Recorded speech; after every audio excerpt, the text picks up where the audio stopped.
నమో వెంకటేశాయ. కలియుగ ప్రత్యక్ష దైవమైన శ్రీ వెంకటేశ్వర స్వామి వారి దివ్యానుగ్రహ విశేషం చేత తిరుమల తిరుపతి దేవస్థానం వారు నిర్వహించే అనేక ధార్మిక కార్యక్రమాల్లో భాగంగా ప్రతిరోజు మనం శ్రీమన్ మహాభారత అంతర్గత అరణ్య పర్వంలోని విశేషాలను యథామతి తెలుసుకునే ప్రయత్నం చేస్తూ ఉన్నాము.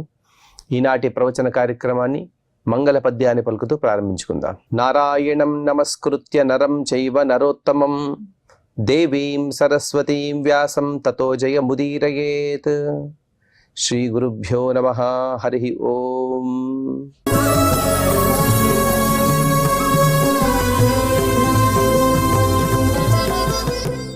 మాతలి యొక్క సారథ్యంలో 10,000 అశ్వాలను పూంచినటువంటి రథాన్ని అధిరోహించి అర్జునుడు నివాత కవచులపైన యుద్ధానికి వెళ్ళాడు.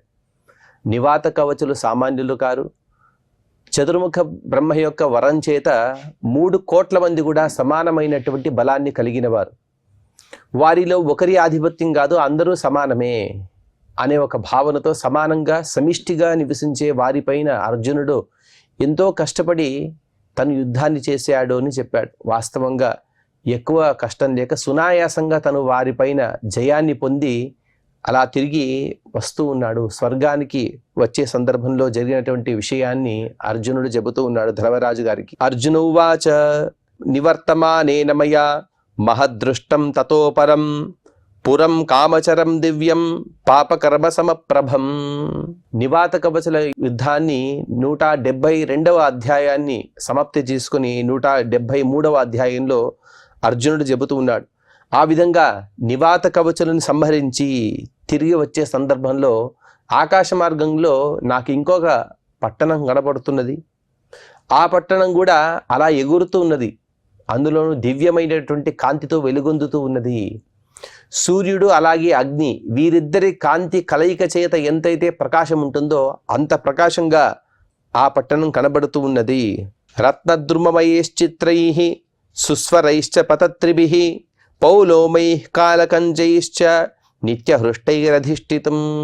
ఆ నగరం ఎలా ఉన్నది అంటే విచిత్ర రత్నమైనటువంటి వృక్షాలు. అన్ని వృక్షాలకు కూడా పండ్లున్నాయి, పూలున్నాయి. కానీ వృక్షాలైతే రత్నమయాలు. అత్యంత మధుర స్వరంతో అలరించే పక్షులున్నాయి. వాటి కూతలతో ఆ నగరం మొత్తం కూడా చాలా శోభాయమానంగా ఉన్నది. అటువంటి నగరాన్ని పౌలోములు అలాగే కాలకంజ అనే రాక్షసులు ఈ నగరాన్ని రక్షిస్తూ ఉన్నారు. వారందరూ కూడా ఎంతో ఆనందంతో ఆ నగరంలో నివసిస్తూ ఉన్నారు. గోపురాట్టాలకోపేతం చతుర్ద్వారం దురాసదం సర్వరత్నమయం దివ్యం అద్భుతోపమ దర్శనం. ఓ ధర్మరాజా, ఆ నగరంలో ఎత్తైనటువంటి పట్టణ ద్వారాలు 4 ఉన్నాయి. అవి చాలా పటిష్టంగా శత్రు దుర్భేద్యంగా ఉన్నాయి. సామాన్యులు ఆ నగరంలోకి ప్రవేశించాలంటే ఆ 4 ద్వారాల్లోనే ప్రవేశించాలి. వాటిపైన ఎవరంటే వారు దండెత్తి ఆ రాజ్యాన్ని లోపలికి వెళ్ళలేరు. అటువంటి ఆ 4 ద్వారాలను దాటుకుని లోపలికి వెళ్ళిన తర్వాతే లోపల అనేక గృహాలు కూడా ఉన్నాయి.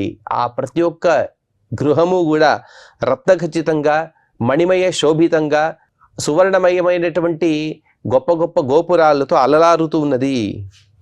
ద్రుమై పుష్ప ఫలోపేతై సర్వరత్నమయైర్వృతం తథా పతిత్రిభిర్దివ్యైః ఉపేతం సుమనోహరైః.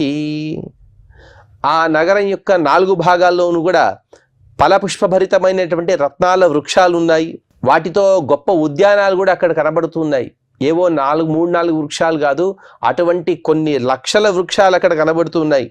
అటువంటి దివ్యమైన మనోహరమైనటువంటి నగరానికి ఇంకా శోభను చేకూరుస్తూ పక్షుల యొక్క కిలకిల రావాలు కూడా వినబడుతున్నాయి. అంటే అన్ని పక్షులు అక్కడ నివసిస్తూ ఉన్నాయి. అసురైర్నిత్యముదితైః శూలర్ష్టి ముసలాయుధైః చాపముద్గరహస్తైశ్చ సర్వతోవృతం. ఆ నగరాన్ని రాక్షసులందరూ కూడా అత్యంత జాగరూకతతో కాపలా కాస్తున్నారు. వారు కూడా ఎప్పుడు కూడా అప్రమత్తులుగానే ఉన్నారు. అంటే కాపలా కాసేవారు వారికి కూడా షిఫ్ట్ అనేది ఉంటుంది. కొంతకాలం ఒకరుంటే ఇంకొంతకాలం మరికొంతమంది కాపలా కాస్తూ ఉంటారు. ఆ విధంగా వారందరూ కూడా వారి వారి ఉద్యోగానుసారంగా అక్కడ కాపలా కాస్తూ ఉన్నారు. వారందరూ కూడా కాపలా అంటే ఏదో ఉద్యోగం చేస్తూ కాస్త కష్టపడుతూ కాదు, ఆనందంతో వారి వారి కర్మలను వారు చేస్తున్నారు. ప్రతి ఒక్క రాక్షసుని యొక్క మెడలో కూడా సువాసన వెదజల్లి అనేక పూలమాలలు ఉన్నాయి. వారి చేతిలో అనేక ఆయుధాలున్నాయి. శూలము, ముద్గరము, ముసలము, ధనుస్సు, రుష్టి ఇత్యాది అనేక ఆయుధాలను ధరించి అప్రమత్తంగా కంటి రెప్పను కూడా మూయకుండా వారు ఆ నగరాన్ని రక్షిస్తూ ఉన్నారు. తదహం ప్రేక్ష దైత్యానాం పురమద్భుత దర్శనం అపురుచ్ఛం మాతలిం రాజన్ కిమిదం వర్తతేద్భుతం. ఓ ధర్మరాజా, అటువంటి అందమైనటువంటి ఆ నగరాన్ని నేను చూసి కాస్త కుతూహలం చెందాను. కాసేపు రథాన్ని అక్కడే ఆపాను. అంటే ఆ నగరం యొక్క సౌందర్యం నన్ను ఆపేసింది. ఆగిన తర్వాత రథసారథిగా ఉన్నటువంటి మాతలి గారిని అడిగాను, మాతలి, ఈ అద్భుతమైనటువంటి నగరం ఏమిటి? ఈ నగరం ఇక్కడ ఎలా ఉన్నది? దీని కథని చెప్పమని నేను అడిగాను. అందుకు మాతలి సమాధానమిస్తూ, మాతలిరువాచ పులోనామ దైతేయి కాలకాచ మహాసురి దివ్యం వర్ష సహస్రం తే చేరతు పరమం తపః. మాతలి ఆ పట్టణం యొక్క వృత్తాంతాన్ని చెబుతూ, పూర్వకాలంలో పులోమ మరియు కాలక అనే ఇద్దరు రాక్షస్త్రీలు చతుర్ముఖ బ్రహ్మను ఉద్దేశిస్తూ 1,000 దివ్య సంవత్సరాల వరకు కూడా వారు ఘోరమైన తపస్సు చేశారు. ఆ తపస్సును విఘ్నపరచడానికి ఎంతోమంది వచ్చారు, కానీ వారు నిర్విఘ్నంగా ఆ తపస్సుని పూర్తి చేసుకున్నారు. ఆ తపస్సు అలాగే కొనసాగుతున్నదని చూసి దేవతలందరూ కూడా చతుర్ముఖ బ్రహ్మ గారిని శరణు కోరారు. తపసోంతే తతస్తాభ్యాం స్వయంభూరదద్వరం అగృణీతాం వరం తేతు సుతానామల్ప దుఃఖతాం. సంతోషపరిచినటువంటి చతుర్ముఖ బ్రహ్మగారు ప్రత్యక్షమై మీకేం వరం కావాలో కోరుకోండి అని అడిగారు. వారు చెప్పారు, ఎవరైతే సంతానం ఉన్నారో వారికి ఎటువంటి కష్టం రాకూడదు, వారు ఎప్పుడు కూడా సుఖంగా ఉండాలి అని వరాన్ని కోరారు. అది సంక్షేపంగా చెప్పి తర్వాత వారి వరం యొక్క వర్ణనని దీర్ఘంగా చెబుతున్నారు. అవధ్యతాం చ రాజేంద్ర సుర రాక్షస పన్నగైః పురం సురమణీయం చ ఖచరం సుమహాప్రభం. ఆ పులోమ మరియు కాలకేయ అనే ఇద్దరు స్త్రీలు అడిగారు, వారి సంతానం ఎవరైతే ఉంటారో వారికి దేవతల చేత, రాక్షసుల చేత, నాగుల చేత చనిపోరాదు. అలాగే వాళ్ళు నివసించడానికి ఒక అందమైన దివ్యమైన నగరం కావాలి. అది కూడా తన కాంతులతో అత్యంత ప్రకాశవంతంగా ఉండాలి, గాలిలో ఎగురుతూ ఉండాలి. ఏదో భూమిపైన ఒక చోట ఉండే కాదు, అదంతా కూడా గాలిలో ఎగిరేటువంటి ఒక గొప్ప పట్టణాన్ని మాకు వరంగా ఇవ్వండి.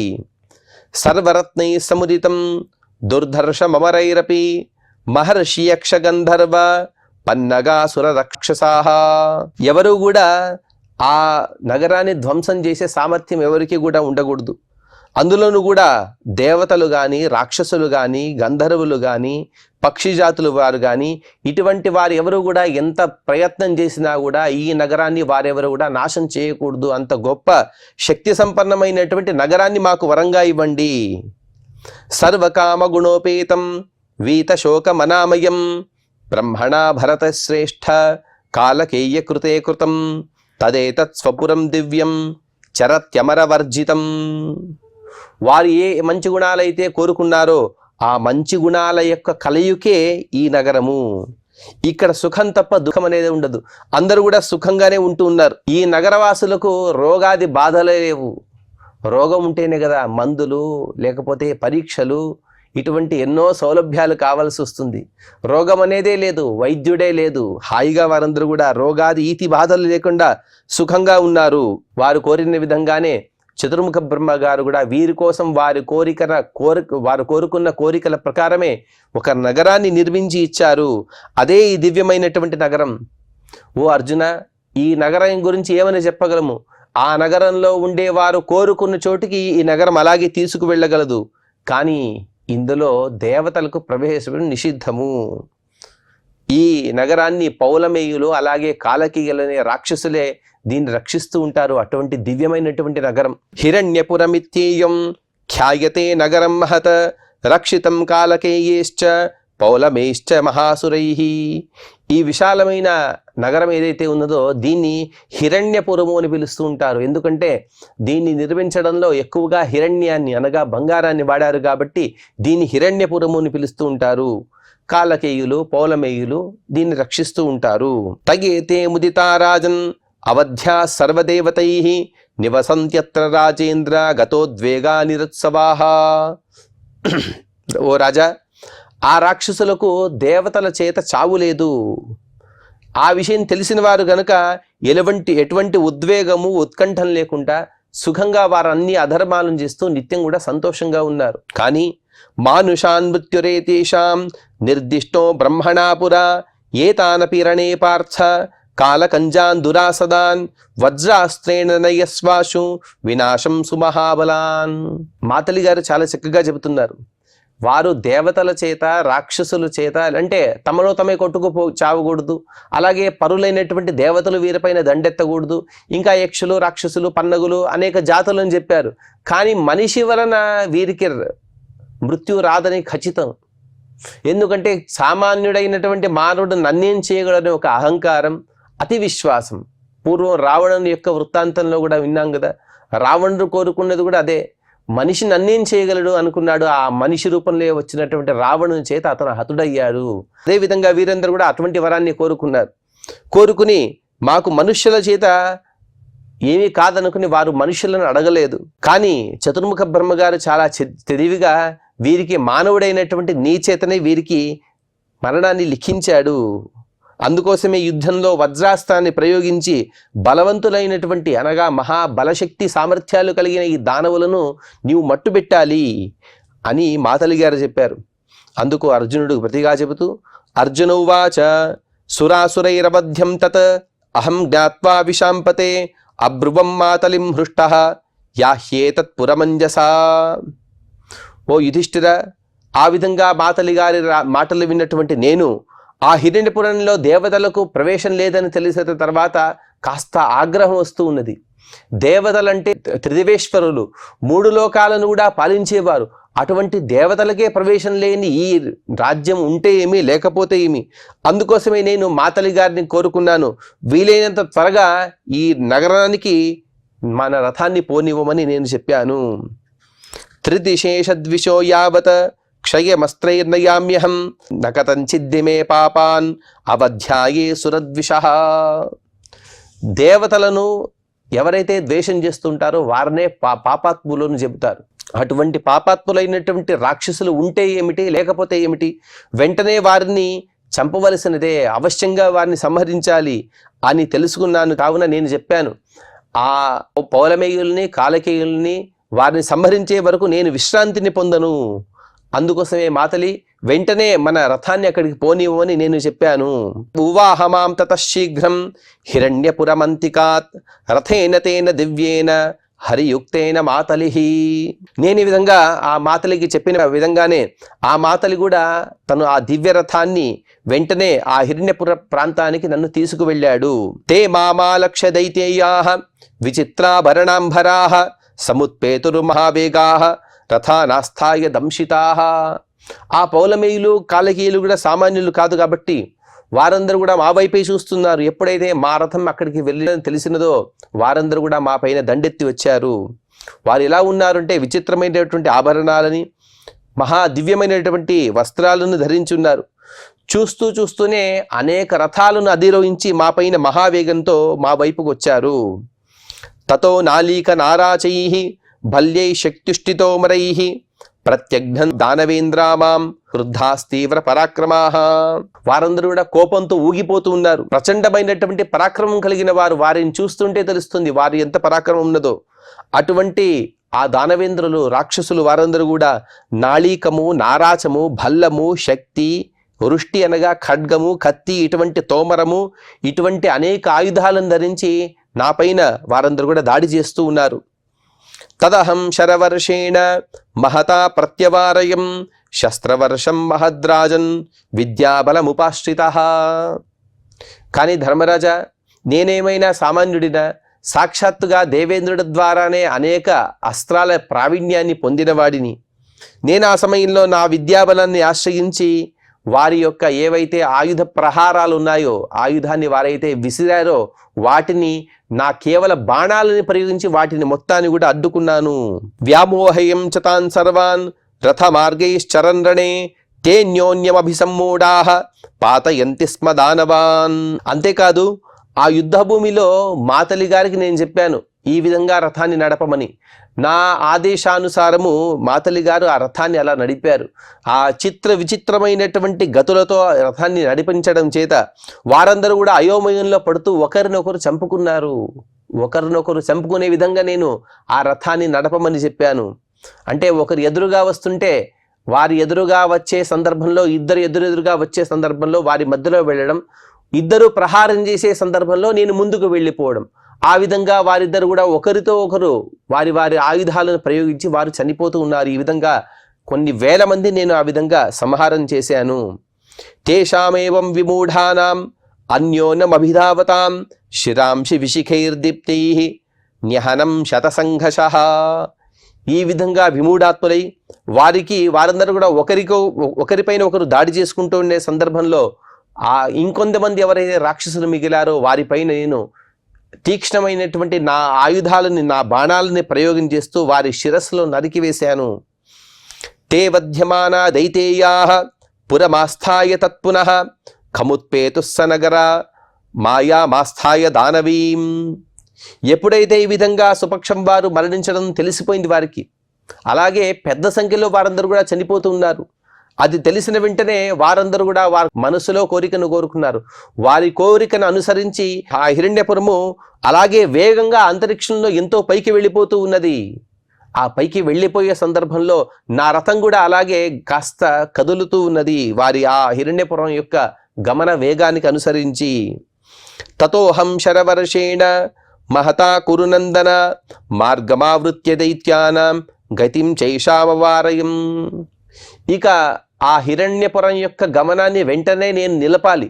అందుకోసం నేనేం చేశానంటే ఇంకా దానికన్నా పైకి అలా రథంతో సహా ఎగిరి వెంటనే నా విలువిద్యను ప్రదర్శిస్తూ కొన్ని కోట్ల బాణాలతో ఆ హిరణ్యపురం యొక్క గమనాన్ని వెంటనే ఆపేశాను, అడ్డగించాను.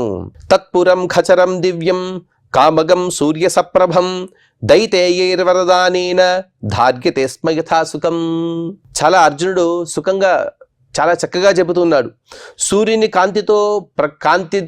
కాంతి వలె గొప్ప కాంతి కలిగిన ఆ పర్వతం, ఆ నగరం మొత్తం కూడా రాక్షసులు కోరుకున్న విధంగా అది అలా ప్రయాణిస్తూ ఉన్నది.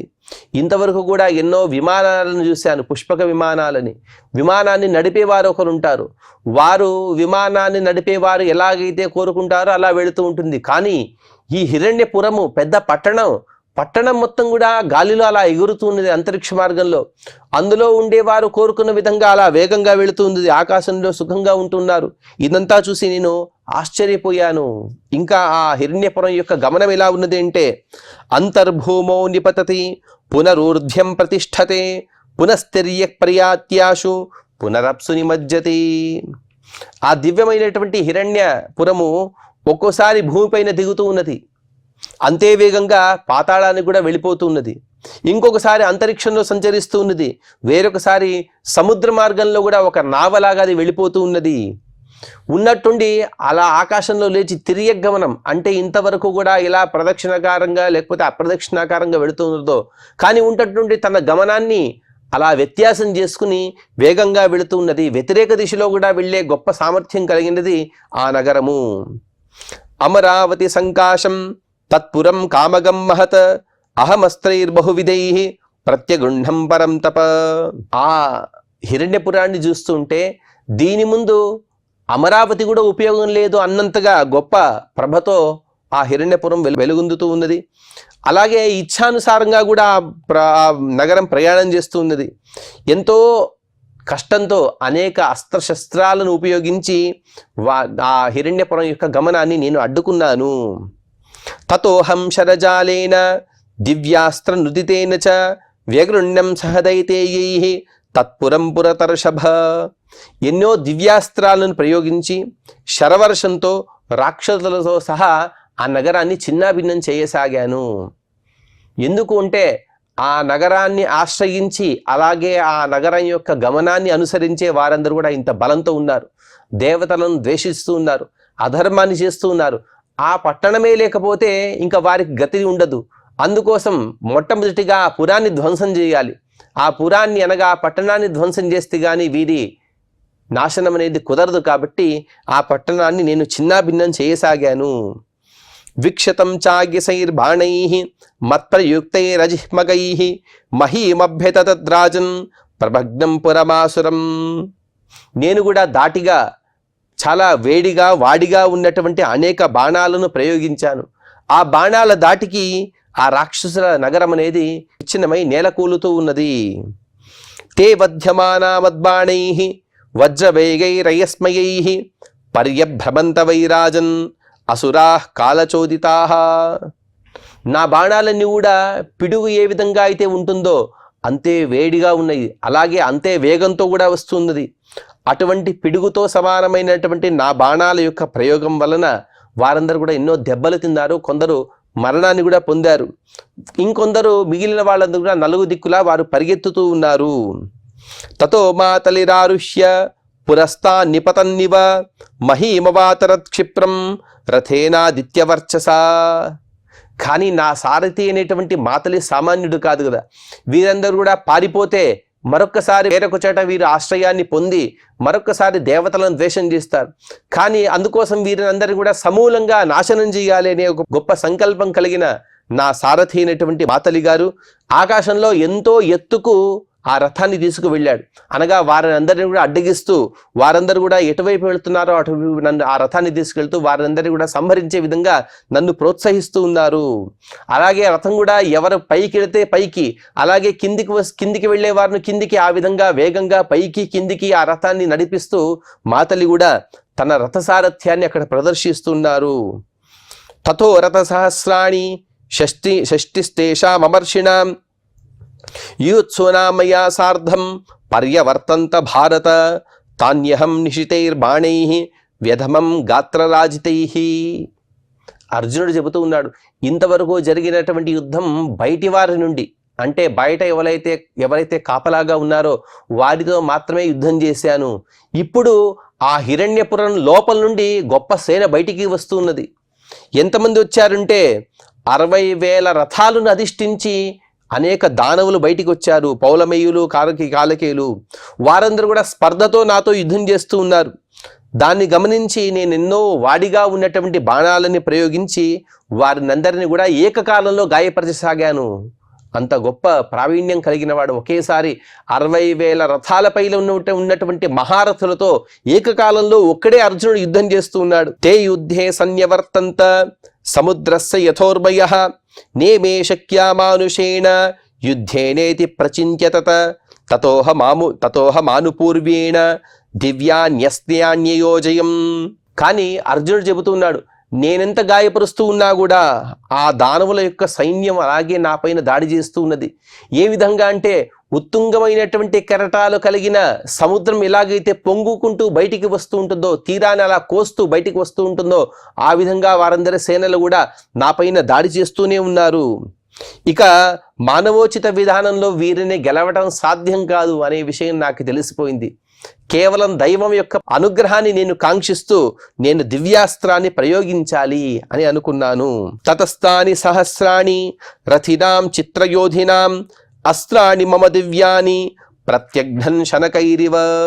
రథాన్ని అధిరోహించి అనేక విచిత్రగతులతో యుద్ధం చేస్తున్నటువంటి ఆ రాక్షసులు మెల్లమెల్లగా నా దివ్యాస్త్రాలను కూడా అడ్డుకోవడం ప్రారంభించారు. ఇంతవరకు నా దివ్యాస్త్రాలకు అడ్డు లేదు. కానీ 60,000 మంది వచ్చారు కదా, వారందరూ కూడా క్షణం తీరిక లేకుండా నా పైన అస్త్రాన్ని వారు కూడా ప్రయోగిస్తున్నారు. అలాగే నా అస్త్రాన్ని వారు కూడా అడ్డుకుంటూ ఉన్నారు. రథమార్గాన్ విచిత్రాంస్తే విచరంతో మహాబలాః ప్రత్యదృశ్యంత సంగ్రామే శతశోథ సహస్రశః. అర్జునుడు చెబుతూ ఉన్నాడు, నేను ఎంతో మందిని సంహరించాను, కానీ ఆ రాక్షసులు కూడా వారి రథాలను విచిత్ర గతులతో నడిపిస్తూ ఉన్నారు. రణభూమిలో ఇంకా వేల కొలదిగా నాకు రాక్షసులు కనబడుతూ ఉన్నారు. నేను అనుకున్నాను, అయ్యో రాక్షసుల సంహారం జరిగిపోయింది, రాక్షసులు చనిపోయారని అనుకున్నాను. కానీ ఇంకా ఎంతో మంది రాక్షసులు నాకు అక్కడ కనబడుతూ ఉన్నారు. వారందరూ కూడా విచిత్ర ముకుటాపీడ విచిత్ర కవచధ్వజాః విచిత్రాభరణైశ్చైవ నందయంతీవ మే మనః. వారిని చూస్తే నాకు చాలా ఆనందంగా ఉన్నది అని అర్జునుడు చెబుతున్నాడు. ఎందుకంటే వారందరూ కూడా విచిత్రమైనటువంటి కవచాలను ధరించారు, ఆభరణాలని ధ్వజాలను ధరించి అసలు వారిని చూస్తే ఎంతో వినోదంగా నాకు హాయిగా ఉన్నది. వారి అలంకరణలన్నీ కూడా అంత బాగున్నాయి అని అర్జునుడు చెప్పాడు. ఇంకా ఆ అర్జునుడు వారితో యుద్ధాన్ని ఎలా చేశాడు, వారిని సంహరించిన విధానం ఏమిటి అనే విషయాన్ని మనం తర్వాతి ప్రవచనంలో తెలుసుకునే ప్రయత్నం చేద్దాం. ఈనాటి ప్రవచనాన్ని శ్రీ శ్రీనివాస పరబ్రహ్మ యొక్క పాద పద్మముల యందు సమర్పణ చేస్తూ క్షమాప్రార్థన మరియు మంగళ పద్యాన్ని పలుకుతాం. యదక్షరపదభ్రష్టం మాత్రాహీనం చ యద్భవేత్ తత్సర్వం క్షమ్యతాం దేవ నారాయణ నమోస్తుతే. శ్రియః కాంతాయ కళ్యాణ నిధయే నిధయేర్థినాం శ్రీవేంకట నివాసాయ శ్రీనివాసాయ మంగళం.